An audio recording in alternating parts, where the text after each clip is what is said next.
Senator Young. Thank you, Mr. Chairman. It's great to serve with you and other members of this committee. Mr. Ratcliffe, had a nice visit with you in the office. You answered many of my questions. What I'll ask you here today will be familiar to you and build on that meeting. Thank you again for your willingness to serve your country. You are prepared, I think, for this step, this position. You're qualified.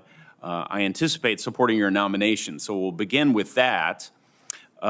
You spoke in your testimony to the growing role of emerging technology and to advances being made by our adversaries. If confirmed, how will you direct the agency to analyze and respond to foreign threats that undermine often overlooked but critical areas of our security and economic well-being, such as the food and ag sectors? So thank you for the question. I did enjoy our visit, Senator Young, and enjoyed serving with you in the House of Representatives. And if confirmed, look forward to working with you from this perspective.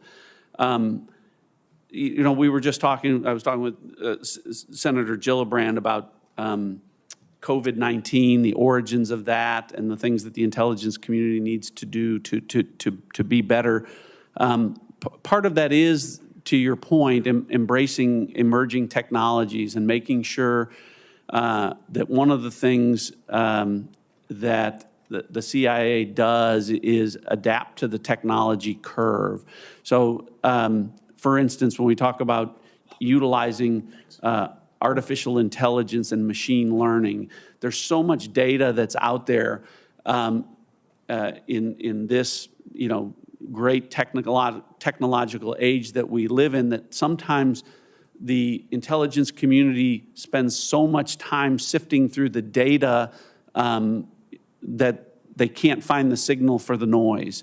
And one of the things that technology allows us to do is to find the signal in all of that noise. In other words, so that we can find the intelligence, spend more time using the intelligence and less time looking for it.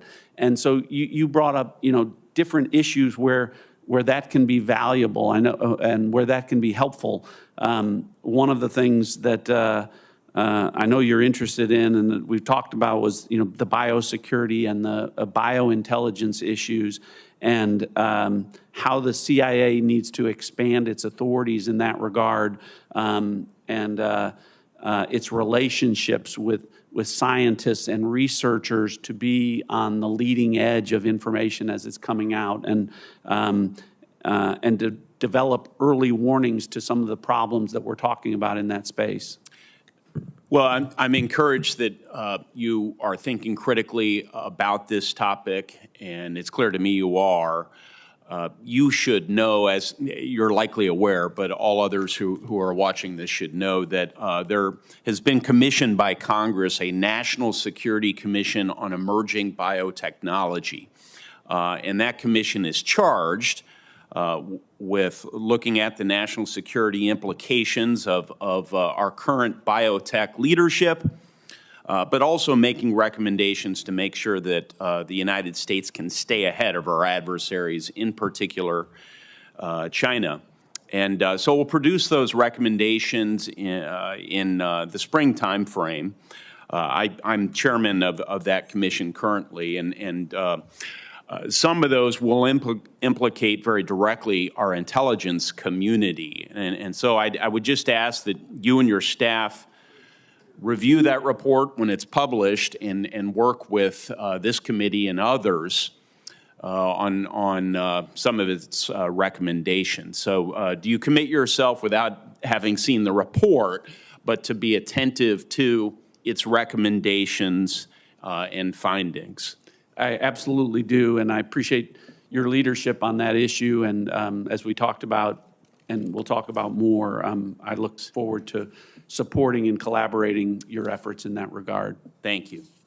Time is winding down, and I'm the new guy, but one other quick question here. Would you like to volunteer any particular approaches that you might want to lead the agency in to delay or degrade the threats posed by foreign nations using emerging technologies like AI or biotech? I think we can talk about some of those things in the classified session, Senator.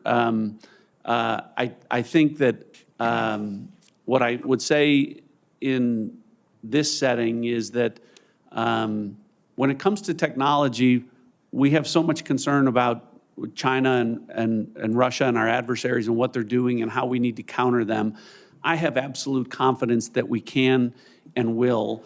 You know, there's only one country in the world that can parallel park a 200-foot rocket booster. The Chinese can't do it. The Russians can't do it.